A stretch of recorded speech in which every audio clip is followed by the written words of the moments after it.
18 जून की रात की करते हैं। दिल्ली के राजौरी गार्डन में हुए गोलीकांड में एफआईआर दर्ज हो गई।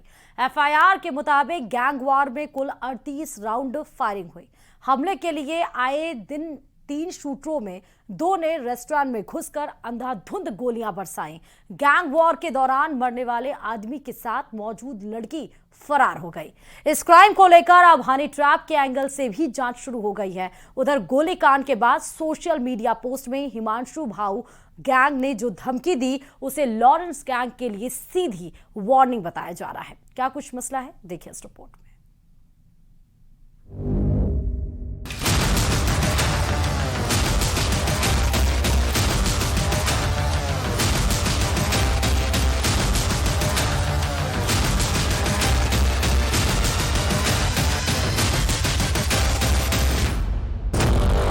चौदह गोलियों के बदले 38 गोलियों से बदला।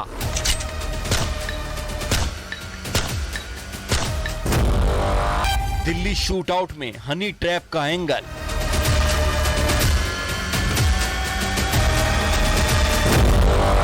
गैंग वॉर का नया चैप्टर, लॉरेंस वर्सेस भाऊ गैंग।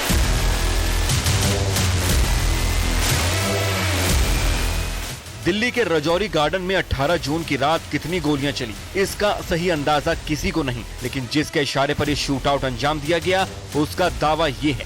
सोशल मीडिया पोस्ट में राजौरी गार्डन शूटआउट को अंजाम देने वाले भाऊ गैंग ने 40 गोलियां दागने का दावा किया है। सोशल मीडिया पोस्ट में दावा इतना भर नहीं है, भाऊ ने धमकी दी है कि आगे ऐसे खूनी कोहराम होते रहेंगे, क्योंकि भाऊ गैंग की जानी दुश्मनी जिस लॉरेंस बिश्नोई गैंग से है उसके गुर्गों को वो चुन चुन कर सफाया करेगा। जाहिर है ये गैंग वॉर का नया और थ्रिलर चैप्टर शुरू हुआ है, जिसमें फिलहाल हिमांशु भाऊ गैंग भारी पड़ रहा है। मंगलवार की रात जिस अंदाज में भाऊ गैंग ने बर्गर आउटलेट पर हमला किया उसने पूरी दिल्ली को दहला दिया है। दिल्ली के राजौरी गार्डन के एक रेस्टोरेंट के भीतर 3 हमलावरों ने फायरिंग कर एक आदमी की हत्या कर दी।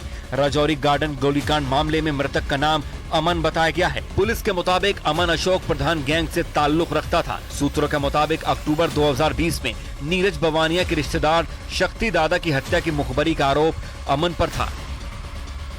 और अब इसमें बड़ा खुलासा ये हुआ है, सूत्रों के मुताबिक इस पूरे मर्डर की जो जिम्मेदारी है वो हिमांशु भाऊ और नवीन बाली गैंग ने ली है, जो कि विदेश में छुपे हुए हैं।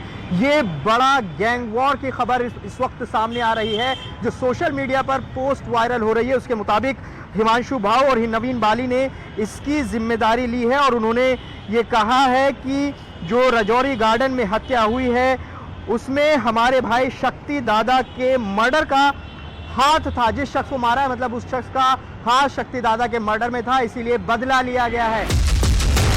गोलीकांड के वक्त अमन के साथ एक महिला भी मौजूद थी, जो गोलीबारी के बीच मौका वारदात से फरार हो गई। सूत्रों का दावा है कि मृतक की महिला दोस्त उसका पर्स, आईडी कार्ड और मोबाइल लेकर फरार है। इसलिए पुलिस गोलीकांड में हनी ट्रैप एंगल से भी जांच शुरू कर चुकी है। पुलिस ने गोलीकांड के बाद मुकदमा दर्ज कर कई टीमों का गठन किया है। डिस्ट्रिक्ट की जितने भी स्पेशलाइज्ड टीम्स हैं, स्पेशल स्टाफ, एंटी नारकोटिक्स, एएटीएस, उन सबको यहाँ पे मोबिलाइज करा गया। पहुंचने पर जो अभी तक जानकारी में आया है क्राइम टीम के द्वारा सीन ऑफ क्राइम के एग्जामिनेशन में, उसमें तकरीबन 10 या उससे ज़्यादा राउंड्स फायर हुए हैं और एक व्यक्ति की इसमें मृत्यु हुई है। उस व्यक्ति की आइडेंटिटी इस्टेब्लिश करने के लिए और बाकी जो लोग जिन्होंने इस वारदात को अंजाम दिया है उनकी पहचान करने के लिए टीमों का गठन करके और हम लोग उस पर काम कर रहे हैं। पूरी वारदात सीसीटीवी में कैद हुई है, जिसके जरिए पुलिस सुराग तलाशने में जुटी है। हालांकि खुद को गोलीकांड का मास्टरमाइंड बताने वाले हिमांशु भाऊ पुलिस की पकड़ से बहुत दूर पुर्तगाल में बैठा बताया जाता है। हिमांशु भाऊ की क्राइम कुंडली खंगालने पर हैरत अंगेज बातें पता चलती हैं।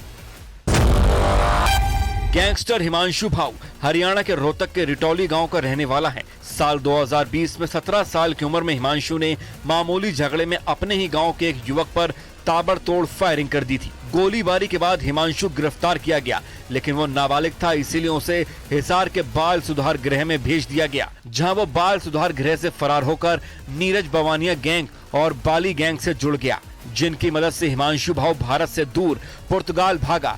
फिलहाल भाऊ की लोकेशन अमेरिका भी बताई जाती है। हिमांशु भाऊ ने कम उम्र में जरायाम की दुनिया में बड़ा नाम बना लिया है। हिमांशु भाऊ को पंजाब के गैंगस्टर बम्बिया के साथ साथ हरियाणा के गैंगस्टर नीरज भवाना, नवीन बाली और उनके गिरोह का भी समर्थन मिला हुआ है। हिमांशु भाऊ की दुश्मनी लॉरेंस बिश्नोई और उसके सिंडिकेट से है, जबकि हिमांशु के गिरोह के दो खास गुर्गे साहिल कादियान और योगेश कादियान विदेश में बैठकर अपने गुर्गों की मदद से हरियाणा और दिल्ली में क्राइम को अंजाम दे रहे हैं। पिछले महीने मई में हिमांशु भाऊ के गैंग ने सेकंड हैंड लग्जरी गाड़ियों के डीलर से 5 करोड़ रंगदारी वसूलने की कोशिश की थी। हिमांशु भाऊ के शूटरों ने उन्हीं दिनों एक कार शोरूम पर कई राउंड फायरिंग कर दहशत फैलाई थी। फिरौती की धमकी देने के साथ हिमांशु भाऊ के शूटर हमले में देर भी नहीं लगाते। राजौरी गार्डन की वारदात हिमांशु भाऊ के बढ़ते खौफ का नमूना भर है, क्योंकि विदेश में बैठा गैंगस्टर पूरी तरह से बेखौफ होकर अपने दुश्मन गैंग से बदला लेने की धमकी दे रहा है।